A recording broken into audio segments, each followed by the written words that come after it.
اب سوال یہ پیدا ہوتا ہے کہ حضرت عیسیٰ علیہ السلام کی ولادت کس مہینے میں یا کس موسم میں ہوئی؟ تو پہلے ہم ڈسکشن کرتے ہیں قرآن مجید فرقان حمید سے، اور اس کے بعد ہم ڈسکس کریں گے کہ ہمارے عیسائی حضرات کیا فرماتے ہیں حضرت عیسیٰ کی ولادت کے بارے میں۔ تو عام طور پر جو مسلمان مفسر قول بیان کرتے ہیں وہ یہ کہ شاید حضرت عیسیٰ کی ولادت گرمیوں میں ہوئی، اور اس کے لیے دلیل پیش کرتے ہیں کہ حضرت عیسیٰ علیہ السلام کی جب ولادت ہوئی تو حضرت مریم ایک کھجور کے درخت کے نیچے تھی، انہوں نے کھجور کھائے۔ تو حقیقت یہ ہے کہ ان آیات سے قطعاً ثابت نہیں ہوتا کہ حضرت عیسیٰ کی ولادت گرمیوں میں ہوئی، کیونکہ وہ درخت بھی ایک معجزہ تھا۔ اب یہ معجزہ کھجور کے زمانے میں ہو تو اتنا بڑا معجزہ نہیں لگتا، تو اس سے محسوس ہوتا ہے کہ کھجور کا زمانہ تو نہیں تھا۔ اب یا تو کھجور کے زمانے سے یہ پہلے کی بات ہے، یا کھجور کے زمانے سے کچھ بعد کی بات ہے تاکہ یہ معجزہ ثابت ہو۔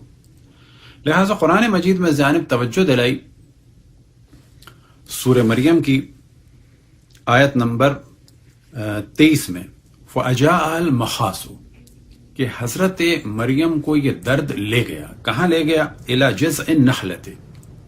اب یہ کھجور کے درخت کے نیچے نہیں لے گیا بلکہ کھجور کے تنے کے نیچے لے گیا، اور یہاں پر مراد یہ ہے کہ ایک تنا تھا جو بالکل بے جان تھا، خشک تھا، جو روایات اہل بیت علیہ السلام سے نقل ہوئی ان کے مطابق۔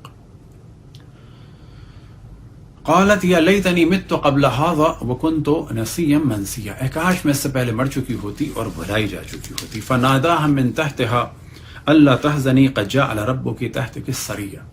اب ایک ندا آئی حضرت مریم سلام اللہ علیہا کو۔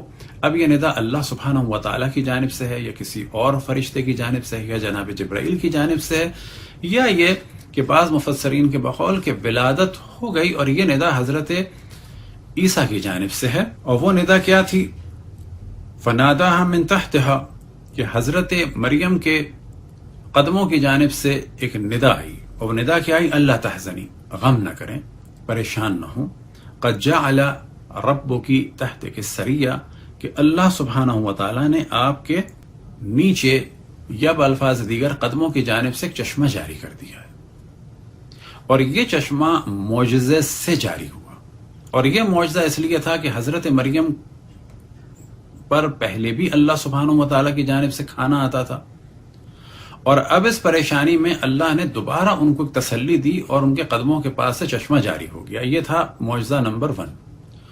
دوسرا معجزہ کیا تھا؟ وہ یہ تھا کہ آپ کو حکم ہوا کہ اپنا ہاتھ بڑھاؤ کھجور کے تنے کی جانب اور اسے اپنی جانب کھینچو۔ ممکن ہے کہ ایک آدھ شاخ لگی ہوئی اس کے ذریعے سے کھینچو تو تم پر تازہ پکی ہوئی کھجوریں گریں گی۔ یہ خود ایک معجزہ تھا، نہ کہ کھجوروں کا موسم تھا۔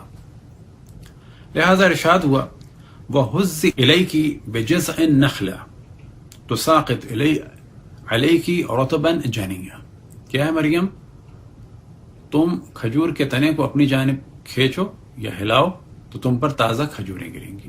یہ تھا دوسرا معجزہ، اور جو معلوم ہوتا ہے وہ یہی لگتا ہے کہ اس زمانے میں کھجور کا موسم نہیں تھا، تبھی یہ معجزہ مانا جائے گا۔ تو یہ کہنا کہ حضرت عیسیٰ کی ولادت گرمیوں میں ہوئی کیونکہ قرآن میں یہ لکھا ہے کہ حضرت مریم نے کھجور کھائے، تو ان آیات سے محسوس ہوتا ہے کہ گرمیوں میں تو شاید نہیں ہوئی، کیونکہ وہ معجزے سے کھجوریں پیدا ہوئی تھیں۔ اب ممکن ہے کہ وہ گرمیوں کا موسم ہو، یہ معجزہ گرمیوں میں ہوا، اور معجزہ صرف اتنا تھا کہ سوکھے کھجور سے حضرت مریم کا ہاتھ بڑھتے ہی تازہ کھجوریں نکل آئیں، یہ معجزہ تھا۔ یا یہ کہ معجزہ اس صورت میں تھا کہ کھجوروں کا موسم ہی نہیں تھا، اور تازہ کھجوریں میسر ہی نہیں ہو سکتی تھی سوائے یہ کہ سوکھی کھجوریں، اور اس وقت اللہ نے معجزہ دکھایا۔ وہ معجزہ کیا تھا کہ حضرت مریم کو حکم ہوا کہ تم ہاتھ بڑھاؤ، بس معجزہ کیا ہوگا کہ تازہ کھجوریں ملیں گی ایسے وقت میں کہ جب موسم نہیں ہے ان کا، اور یہ بظاہر زیادہ بہتر محسوس ہوتا ہے۔ بس قرآن سے قطعاً ثابت نہیں ہے کہ حضرت عیسیٰ علیہ السلام کی ولادت گرمیوں میں ہوئی، بلکہ اتنا ثابت ہے کہ معجزے کے ذریعے سے آپ نے کھجوریں کھائیں، چاہے کھجور کا موسم ہو یا نہ ہو۔ اب عیسائی حضرات کیا کہتے ہیں، تو یہاں پر ہم توجہ دلائیں کہ عیسائی حضرات کہتے ہیں کہ 25 دسمبر کو تو قطعاً آپ کی ولادت نہیں ہوئی. زیادہ تر لوگ یہ کہتے ہیں کہ یہ ولادت آپ کی بہار کے زمانے میں ہوئی، یعنی مارچ اور اپریل میں. اور کہا جا سکتا ہے کہ قرآن بھی اس کی مخالفت نہیں کر رہا، کیونکہ حضرت عیسیٰ کے بارے میں جیسے انہوں نے توجہ دلائی کہ ممکن ہے کھجوروں کا زمانہ ہو، ممکن ہے اس سے پہلے کا ہو، ممکن ہے بعد کا ہو. مثال کے طور پہ جہوہ وٹنس والے بھی کہتے ہیں کہ وہ اسپرنگ کا موقع تھا، مارچ اور اپریل کے درمیان. اب اور کیا کیا تاریخیں ہو سکتی ہیں، تو اس میں جو ایک اہم ڈسکشن ہے اس کو بہت اختصار کے ساتھ ڈسکس کریں گے. وہ یہ کہ ایک موضوع ہے دا اسٹار آف بیت اللحم، یعنی جہاں حضرت عیسیٰ کی ولادت ہوئی بیت اللحم میں، اس کے پاس ایک ستارہ ظاہر ہوا. اب یہ ستارہ جو تھا یہ دیکھا تھا 3 مجوسیوں نے کہ جو نیک افراد تھے، انہوں نے ستارہ دیکھا اور انہیں پتا چل گیا کہ حضرت عیسیٰ کی ولادت یہاں پر ہونے والی ہے، اور وہ وہاں پر پہنچے. اور اسی داستان کو کہا جاتا ہے انگلش میں 3 wise men، کہ جنہوں نے وہ اسٹار آف بیت اللحم دیکھا. اب اس اسٹار کے بارے میں خود ایک ڈسکشن ہے کہ بائبل میں یہ آیا کہ یہ اسٹار ہے. اب اسے کہا جاتا ہے کہ ممکن ہے یہ ایک دمدار ستارہ تھا، کومیٹ. تو یہ بھی بعید ہے، اور لوگوں نے اسے رد کیا، کیونکہ وہ وہاں سے دیکھتے ہوئے آئے تھے، اور کومیٹ جو ہے وہ تھوڑی دیر کے لیے نظر آتا ہے اور چلا جاتا ہے. دوسرا نظریہ یہ تھا کہ شاید وہ ایک شہاب ثاقب تھا، تو وہ بھی عام طور پر عیسائی رد کر دیتے ہیں کہ وہ بھی تیزی سے آتا ہے اور چلا جاتا ہے. تیسرا نظریہ یہ کہ وہ ایک سپر نووا تھا، یعنی ایک ستارے کی لائٹ تھی، تو وہ بھی رد کر دیا جاتا ہے کیونکہ وہ بھی تھوڑی دیر کے لیے نظر آتا ہے. یہ ایک ایسا ستارہ تھا جو مستقل نظر آ رہا تھا. پھر جو آرتھوڈاکس ہیں انہوں نے کہا کہ ستارہ نہیں تھا بلکہ شاید یہ ایک فرشتہ تھا کہ جو ستارہ لگ رہا تھا. اور جہوہ وٹنس والے کہتے ہیں کہ یہ اصلاً شیطان تھا، کیونکہ اس کے ذریعے سے حضرت عیسیٰ کو قتل کرانا تھا، اور دشمن کو پتا چل جائے کہ حضرت عیسیٰ کی ولادت یہاں ہوئی. یہ نظریہ ہے ان کا. کچھ لوگوں نے نظریہ دیا کہ نہ یہ ستارہ تھا، نہ یہ باقی چیزیں تھیں، اور نہ ہی یہ کوئی پلانٹ تھا، بلکہ یہ 2 پلانٹ تھے ایسی ڈائریکشن میں کہ جن سے ایک بڑا ستارہ بن رہا تھا. اور یہ نظریہ کیپلر کا بھی تھا، کہ جو خود بہت بڑے ایسٹرونومسٹ تھے، اور انہوں نے اس کو ڈسکس کیا کیپلر نے کہ یہ اصل میں ستارہ نہیں تھا بلکہ 2 پلانٹ تھے. ایک تو تھا جوپیٹر یعنی مشتری، اور دوسرا تھا سیٹرن یعنی زحل. اور انہوں نے جو حساب لگایا وہ حساب یہ لگایا کہ یہ 2 ستارے اگر کوئی ایران کی جانب سے آ رہا ہو، بیت اللحم یعنی یروشلم کی جانب، تو یہ 2 ستارے قریب نظر آئیں گے اس ڈائریکشن سے، اور ایک بڑا ستارہ سا بن جائیں گے، اور روشنی اس کی بہت زیادہ لگے گی. اور یہ 2 ستارے حضرت عیسیٰ کی ولادت کے زمانے میں، اب یہ ذہن میں رہے کہ حضرت عیسیٰ کی ولادت جو ہے وہ یہ جو گریگورین کیلنڈر کی پہلی تاریخ یا دسمبر میں نہیں ہے، بلکہ کہا جاتا ہے کہ یہ 1 سے لے کے 7 قبل مسیح جو کیلنڈر ہے، اس سے 1 سے لے کے 7 سال کے درمیان کبھی ہوئی ہے. کب ہوئی ہے نہیں پتا. تو کیپلر یہ کہتے ہیں کہ 7 BC میں، یعنی حضرت عیسیٰ کی ولادت جو ہوئی ہے گریگورین کیلنڈر سے تقریباً 7 سال پہلے ہوئی ہے بقول ان کے. اور یہ 2 ستارے ایران کی جانب سے بیت اللحم میں ملے ہوئے نظر آئے ہیں. کب نظر آئے ہیں؟ ایک تو 27 مئی میں نظر آئے ہیں، اور پھر نظر آئے ہیں 6 اکتوبر کو، اور پھر نظر آیا ہے دوبارہ 1 دسمبر کو. یہ کیلکولیشن ہے ان کی.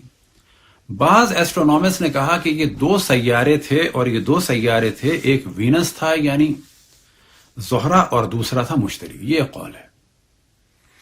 اور یہ جیسا کہ ہمیں توجہ دلائی کہ اس کو بعض لوگ رد کر دیتے ہیں کہ یہ تو 2 سیارے ہیں، وہاں تو ستارے کی بات ہے، اور یہ 2 ہیں، وہاں پر 1 کی بات ہے.